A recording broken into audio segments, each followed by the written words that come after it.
मुंबई के ठाणे से जोगिंदरनगर में क्वारंटाइन किए गए 100 लोगों के स्वास्थ्य की जांच के चलते रविवार को फिर से कोविड-19 के सैंपल लिए गए हैं। एसडीएम अमित मेहरा की मौजूदगी में सिविल अस्पताल जोगिंदरनगर के अनुभवी चिकित्सकों की टीम ने सुबह से देर शाम तक होटलों में क्वारंटाइन लोगों के सैंपल लिए हैं, जिन्हें मंडी जिला में मेडिकल रिपोर्ट हेतु भी भेजा गया है। जोगिंदरनगर में स्थानीय प्रशासन के द्वारा अधिकृत संस्थागत क्वारंटाइन केंद्र राजकीय राजस्व प्रशिक्षण संस्थान में एक साथ 3 कोरोना संक्रमित मामले आने के बाद अब तीन संस्थागत क्वारंटाइन केंद्रों और आलीशान होटलों में 100 से अधिक लोगों की सैंपलिंग लेने का निर्णय प्रशासन और स्वास्थ्य विभाग के द्वारा लिया गया था। यह सभी 16 मई को मुंबई के कुर्ला रेलवे स्टेशन से स्पेशल रेलगाड़ी में सवार होकर 18 मई को परिवहन निगम की बसों में सवार होकर जोगिंदरनगर पहुंचे थे, जिनके पहले मंडी कांगड़ा सीमा पर ही कोविड-19 के सैंपल लिए गए थे। इनमें से कुछ लोगों के कोरोना संक्रमित पाए जाने के बाद स्वास्थ्य विभाग ने दोबारा सैंपल लिए हैं। एसडीएम अमित मेहरा ने कहा कि रविवार को 3 होटलों में क्वारंटाइन 67 लोगों के साथ 3 अन्य केंद्र संस्थागत क्वारंटाइन केंद्रों में कोविड-19 के करीब 100 सैंपल लिए गए हैं। उधर लड़भड़ोल क्षेत्र में भी कोविड-19 के सैंपल स्वास्थ्य विभाग की टीमों के द्वारा एकत्रित किए गए हैं, जिनको मेडिकल रिपोर्ट हेतु संबंधित प्रयोगशाला में भेजा गया है। जो प्रशासन के द्वारा सैंपलिंग की जा रही है, ये लोग महाराष्ट्र से ठाणे से घट्टा मेन का 24 तारीख को जो फर्स्ट सैंपलिंग कर दी गई थी एंट्रेंस सेंटर पर।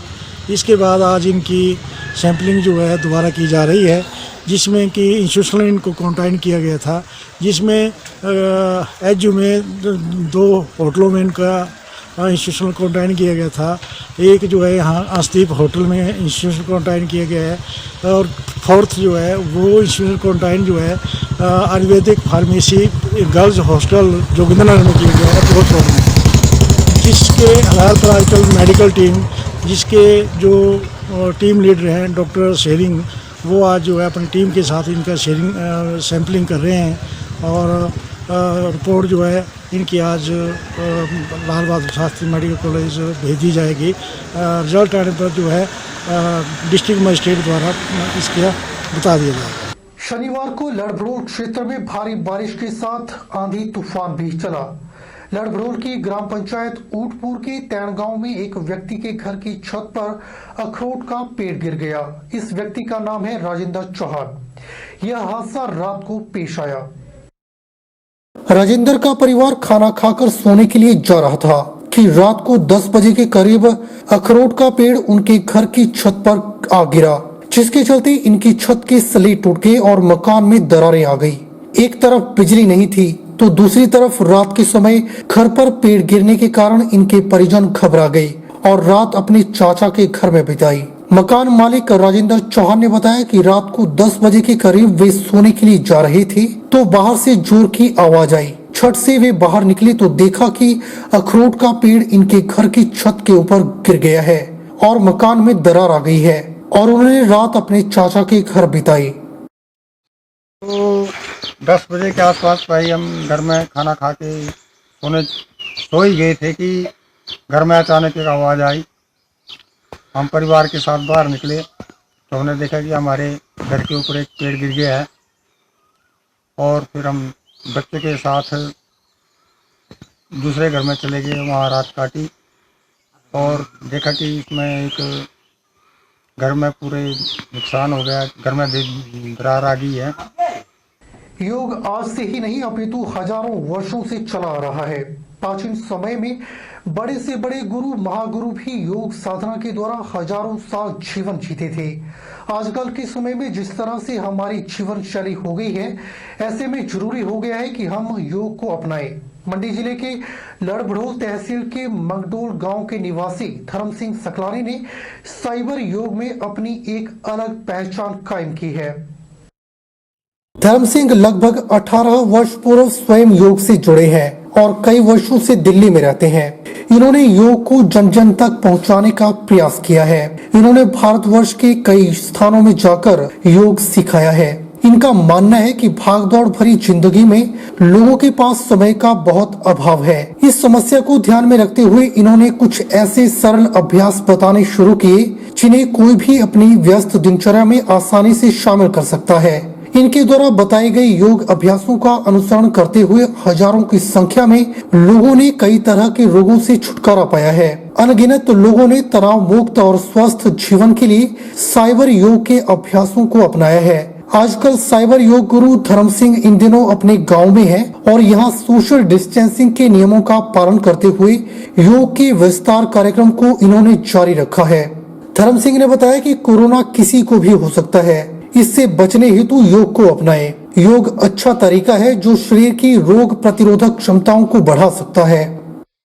आज की डेट में पूरा वर्ल्ड जो है इम्यून सिस्टम के लिए लड़ाई लड़ रहा है, जो है इम्यूनिटी के लिए। तो योग ही वो प्राणायाम ही वो रामबाण है जो कोरोना के प्राण ले सकता है। और अगर आप डेली इसमें 4-6 जो मेन प्राणायाम है, जो भस्त्रिका है, कपालभाति है, उदर विकास शक्ति है, इन डेली अगर 4-6 प्राणायाम डेली करोगे आप जो है, तो आप नहीं, आप तो करोगे, आपका परिवार, आपका देश, आपका प्रदेश और पूरा विश्व जो एक दिन जो है योग के साथ जुड़ जाएगा। ये फॉर श्योर है। जनता के लिए हमारा ये संदेश है कि योग जोड़ता है आत्मा को परमात्मा से, और परमात्मा तक पहुंचने के लिए जो पहली सीढ़ी है वो योग की सीढ़ी होती है। और अगर आप इसको डेली करेंगे तो आप भी स्वस्थ रहेंगे, आपका परिवार भी स्वस्थ रहेगा, आपका देश भी और पूरा विश्व भी, और लाखों करोड़ों रुपए आप अपने बचा भी सकते हैं योग के थ्रू जो है। ओबीसी छात्रावास द्रंग भटोग में रेड जोन से आए 22 लोगों को 14 दिन की क्वारंटाइन में रखने के बाद पद्धर प्रशासन ने सभी को स्वस्थ रहने की शुभकामनाएं देते हुए रविवार को अपने अपने घरों को भेज दिया। इस दौरान एसडीएम पद्धर शिव मोहन सैनी ने सभी लोगों को पुष्प भेंट कर टैक्सियों में उनके गांवों को रवाना किया।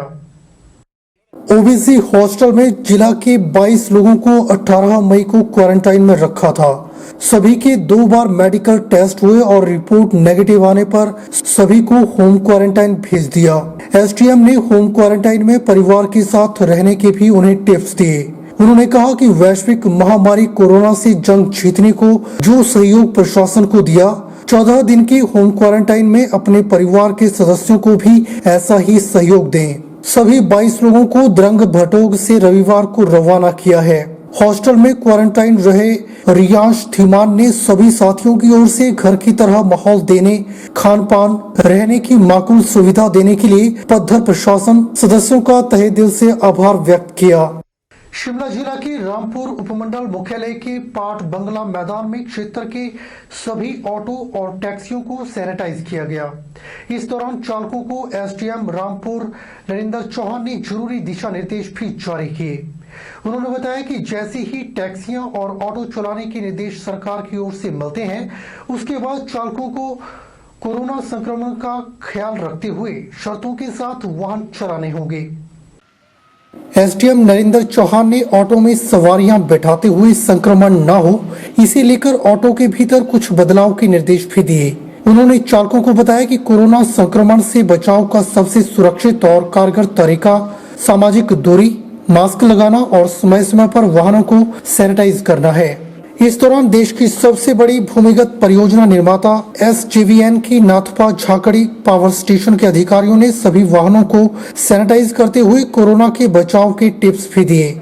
एसडीएम रामपुर नरेंद्र चौहान ने बताया कि कोरोना के किसी भी प्रकार के संक्रमण को रोकने और आम जनता सुरक्षित हो, यह ध्यान रखते हुए ऑटो और टैक्सी चालकों को जागरूक किया जा रहा है। वाहनों को सैनिटाइज करने के साथ ही उनमें अनावश्यक एवं संक्रमण में सहायक समझे जाने वाले एक्सेसरीज को वाहनों से हटाने के भी निर्देश दिए गए हैं।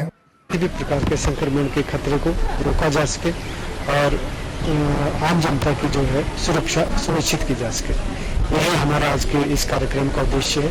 और हम आगे भी समय समय पर हम इस तरह के कार्यक्रम ऑर्गेनाइज करते रहेंगे ताकि आम जनता को किसी भी प्रकार के संक्रमण से बचाया जा सके। नाथपा झाकड़ी परियोजना महाप्रबंधक पीएस नेगी ने बताया कि निगम प्रमुख के मार्गदर्शन से सावधानी स्वरूप सभी टैक्सियों और ऑटो को सैनिटाइज किया जा रहा है। इस दौरान वाहन चालकों को सफाई और स्वच्छता के प्रति भी जागरूक किया जा रहा है ताकि कोविड-19 के संक्रमण को रोकने में भागीदारी निभा सकें। 1 जुलाई से यातायात शुरू हो रहा है, टैक्सीज शुरू हो रही है शर्तों के अनुसार। इसमें हमारे SG1 के जो मुखिया है श्री नंदलाल शर्मा जी, उनकी ये सोच है कि ये प्रयास किया जाए रामपुर में जितनी टैक्सी हैं, ऑटोज हैं, उनको सैनिटाइज करें। ऑटो यूनियन के अध्यक्ष देवी सिंह बुशहरी ने बताया कि स्थानीय प्रशासन और जल विद्युत परियोजना निर्माताओं की ओर से वाहनों को सैनिटाइज करने के साथ ही जरूरी दिशा निर्देश दिए जा रहे हैं, जिनका वे बखूबी पालन करेंगे ताकि किसी भी प्रकार का संक्रमण न फैले। आज स्थानीय प्रशासन द्वारा महात्मा जाखड़ी के सुझाने से यहाँ पे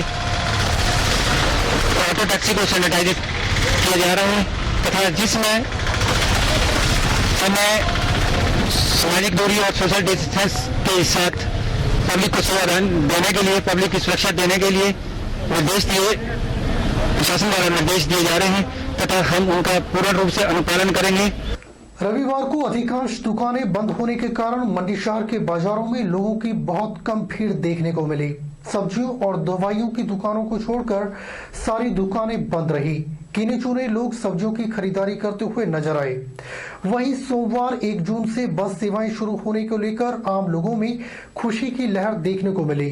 लोगों का कहना है कि बस सेवाएं शुरू होने से आम लोगों को परिवहन की सुविधा मिलेगी, जिससे कि वे अपनी जिंदगी की रफ्तार को बढ़ा सकेंगे।